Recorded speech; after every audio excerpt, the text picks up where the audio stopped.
প্রথমে নেতাজি সম্পর্কে বিতর্কিত মন্তব্য, একের পর এক বিতর্কিত মন্তব্য, থামার কোনো লক্ষণ ছিল না অনন্ত মহারাজের। যদিও চাপের মুখে, একদম ঠিক চাপের মুখে ক্ষমা চেয়েছেন এই বিতর্কিত মন্তব্য করার জন্য অনন্ত মহারাজ, কিন্তু দুঃখ প্রকাশ করেও রেহাই মিলল না। বিতর্কিত মন্তব্যের পর ক্ষমা চাইলেন, কিন্তু ততক্ষণে যেন অনেক দেরি হয়ে গিয়েছে। একদিকে দেশনায়ক নেতাজি সুভাষচন্দ্র বসুকে নিয়ে কুরুচিকর মন্তব্যের অভিযোগ, অন্যদিকে সেই মন্তব্য ঘিরে লাগাতার ক্ষোভ, আর এবার সরাসরি এফআইআর। পরিস্থিতি এমন জায়গায় পৌঁছেছে যেখানে প্রশ্ন উঠছে ঘনিষ্ঠদের পর এবার কি পুলিশের নজরে অনন্ত মহারাজ নিজেই? 3 ঘনিষ্ঠ ইতিমধ্যেই গ্রেপ্তার, আর তার মধ্যেই ক্ষমা চেয়ে অনন্তর বার্তা। তাহলে কি গ্রেপ্তারির আশঙ্কাতেই এই দুঃখ প্রকাশ? তার এই বিতর্কিত মন্তব্য নেতাজি সম্পর্কে, তার পরিপ্রেক্ষিতে ক্ষমা প্রার্থনায় অনন্ত মহারাজ কি বলছেন শুনুন। নেতাজির প্রতি সম্মান জানিয়ে বলছি, নেতাজি সম্পর্কে আমার অনিচ্ছাকৃত কিছু বক্তব্যের জন্য কেউ যদি মানসিকভাবে আঘাত পেয়ে থাকেন, তার জন্য আমি আন্তরিকভাবে দুঃখিত। কোচবিহার কোতোয়ালি থানায় রাজ্যসভার সাংসদ নগেন্দ্র রায় ওরফে অনন্ত মহারাজের বিরুদ্ধে এফআইআর দায়ের হয়েছে। অভিযোগ, নেতাজিকে নিয়ে আপত্তিকর মন্তব্য এবং সেই মন্তব্যকে কেন্দ্র করে তৈরি হওয়া বিতর্কের জেরেই এই আইনি পদক্ষেপ। পরিস্থিতি উত্তপ্ত হওয়ার মধ্যেই অনন্ত মহারাজের ঘনিষ্ঠ 3 জনকে গ্রেপ্তার করেছে পুলিশ। এর জেরে ঘটনা প্রবাহ যে ক্রমশ আরও গুরুতর দিকে এগোচ্ছে তা স্পষ্ট। ইতিমধ্যেই এই অনন্ত মহারাজের বঙ্গবিভূষণ বাতিল করেছে রাজ্য সরকার, আপনারা জানেন। মুখ্যমন্ত্রী নাম না করে ক্ষমা চাওয়ার বার্তা দিয়েছিলেন, তার মধ্যেই ক্ষমা চেয়েছেন ঠিকই, কিন্তু তার গ্রেপ্তার হওয়ার যে আশঙ্কা, সেই আশঙ্কা কিন্তু একেবারে উড়িয়ে দেওয়া যাচ্ছে না। আমার সহকর্মী মনসুর হাবিবুল্লাহ এ বিষয়ে তার প্রতিবেদনে কি বলছেন, আসুন শুনে নেওয়া যাক। নেতাজিকে নিয়ে বিতর্কিত মন্তব্যের জের নিজের দলের সাংসদের বিরুদ্ধেই এফআইআর হলো। বিজেপি সরকারের আমলে পশ্চিমবঙ্গের পুলিশ রাজ্যসভার সাংসদ, বিজেপি সাংসদ অনন্ত মহারাজের বিরুদ্ধে কিন্তু এফআইআর রুজু করলো। কোচবিহার কোতোয়ালি থানায় অনন্ত মহারাজের বিরুদ্ধে এফআইআর হয়েছে। 3 অনন্ত অনুগামীকেও গ্রেপ্তার করা হয়েছে। কোচবিহারের মাথাভাঙা থানার মাথাভাঙা পুলিশ যে থানা রয়েছে তারা অন্তর্গত নিশিগঞ্জ আউটপোস্ট একজনকে গ্রেফতার করেছে, বাকি 2 জনকে গ্রেফতার করেছে কোচবিহার কোতোয়ালি থানা। অভিযুক্ত 3 জনের বিরুদ্ধেই কিন্তু নেতাজি সম্পর্কিত বিতর্কিত মন্তব্যের অভিযোগ উঠেছে। যদি অভিযুক্তরা যে ঘনিষ্ঠ মহলে দাবি করেছেন যে তাদের যে ভুল করেছেন তার জন্য তারা ক্ষমা চেয়েছেন এবং তাদের পোস্টগুলি ডিলিট করেছেন।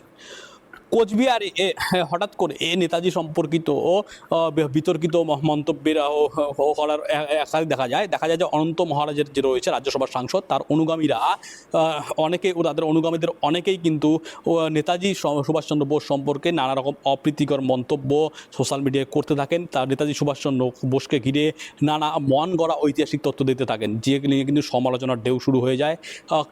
নেতাজি সুভাষচন্দ্র বোস সম্পর্কে কুরুচিকর মন্তব্য এবং তাকে ঘিরে যে নতুন করে বিতর্কের সূচনা হয়, তাতে ক্ষিপ্ত হয়ে ওঠে সাধারণ মানুষ। দেশ বরেণ্য এই নেতার বিরুদ্ধে এরকম কুরুচিকর মন্তব্য কিন্তু মানতে নারাজ ছিলেন তারা। রাজ্যসভার সাংসদ অনন্ত মহারাজ বারবার দাবি করতে শুরু করেছিলেন যে ভারতের স্বাধীনতাতে নেতাজির অবদান ঠিক কতটা, তার ঐতিহাসিক প্রমাণ তিনি চাইছিলেন। তিনি বরং দাবি করছিলেন যে নেতাজি সুভাষচন্দ্র বোস একজন ওয়ার ক্রিমিনাল ছিলেন, যে পরবর্তীতে তিনি তার বাদ থেকে ঘুরে দাঁড়ান এবং তিনি বলেন যে ওয়ার ক্রিমিনাল শব্দটি তিনি বলেননি, বরং তৎকালীন ভারতের প্রধানমন্ত্রী জওহরলাল নেহরু তার চিঠিতে নাকি ব্রিটিশ প্রধানমন্ত্রীকে নেতাজি সম্পর্কে ওয়ার ক্রিমিনাল শব্দটি ব্যবহার করেছেন।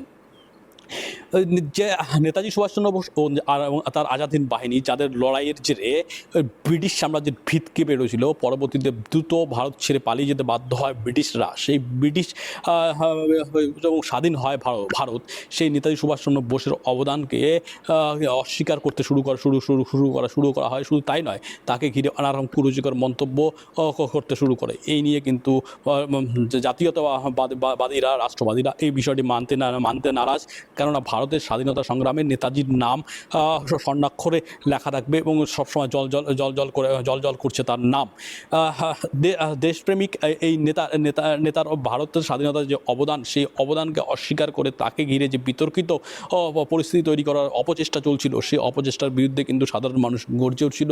তারা বারবার প্রতিবাদ করে উঠছিল। যারা এইভাবে নেতাজিকে কালিমালিপ্ত করার চেষ্টা করছে, যারা নেতাজি সম্পর্কে বাজে কথা বলছে এবং সোশ্যাল মিডিয়ায় পোস্ট করছে, তাদের বিরুদ্ধে ব্যবস্থা নিতে হবে। এবং এই ব্যবস্থা নেওয়ার যখন কথা বারবার উঠছিল, তখন কিন্তু বিভিন্ন মহল থেকে জোর আন্দোলন শুরু হয়। বিভিন্ন একাধিক জায়গায় নেতাজি প্রেমীরা এবং সাধারণ মানুষ, শিক্ষক সমাজ, তারা প্রতিবাদ করতে শুরু করেন। উত্তরবঙ্গ জুড়ে শুধু নয়, বাংলা সহ দেশের বিভিন্ন প্রান্তে কিন্তু নেতাজিকে নিয়ে অনন্ত মহারাজের এই মন্তব্যের প্রতিবাদ শুরু হয়। এই প্রতিবাদের জেরেই কিন্তু রাজ্যের মুখ্যমন্ত্রী শুভেন্দু অধিকারী স্পষ্ট ঘোষণা করে দেন, দেশবরেণ্য মনীষী নেতাজি সুভাষচন্দ্র বোসকে ঘিরে যারা কুরুচিকর মন্তব্য করেছে তাদের বিরুদ্ধে কড়া অ্যাকশন নেওয়া হবে।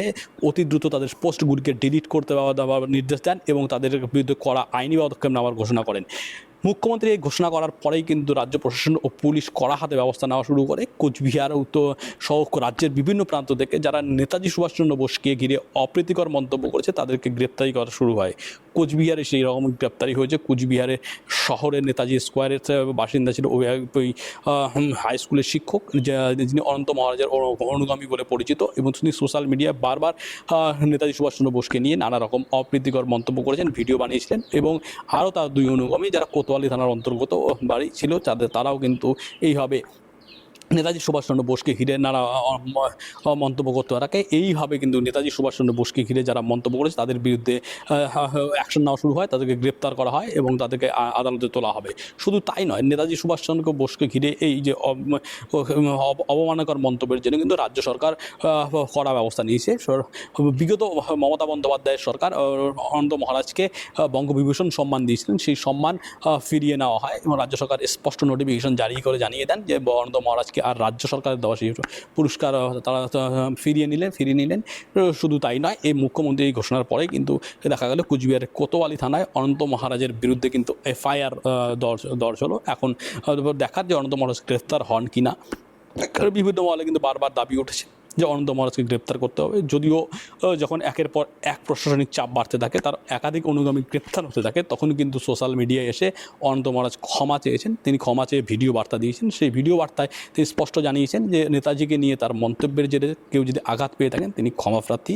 তবে অনেকেই বলছেন যে তিনি যে ক্ষমা চেয়েছেন সেটা একটা লিখিত কোনো জিনিসকে দেখে তিনি পাঠ করছিলেন। সেই যে তার পাঠ করা ক্ষমা চাওয়া শুধু হলেই এই বিতর্কের সমাধান হবে না, কিন্তু পরবর্তীতে আরও অন্য ধরনের উঠতে পারে। তাই নেতাজিকে ঘিরে যদি আর ভবিষ্যতে এরকম কোনো অপ্রীতিকর ঘটনা না হয়, কারণ দেশের স্বাধীনতা সংগ্রামে যাদের অবদান অনস্বীকার্য, যাদের জন্য আজকে আমরা স্বাধীন হয়েছি, ব্রিটিশরা ভারত ছেড়ে যেতে বাধ্য হয়েছে, তাদেরকে নিয়ে বারবার এরকম অপ্রীতিকর ঘটনা যাতে সম্মুখীন না হয় তার জন্য আরও কড়া বার্তা দিতে হবে। রাজ্যসভার সাংসদ নগেন রায় ওরফে অনন্ত মহারাজকে গ্রেপ্তারের দাবি কিন্তু জানিয়েছেন। এই যে নগেন রায়কে অনন্ত মহারাজকে ঘিরে এই যে গ্রেপ্তারের কথা বারবার উঠছে, এখন দেখার যে অনন্ত মহারাজ গ্রেপ্তার হয় কিনা। যদিও অনন্ত মহারাজের বিরুদ্ধে কিন্তু FIR রুজু হয়ে গেছে অলরেডি।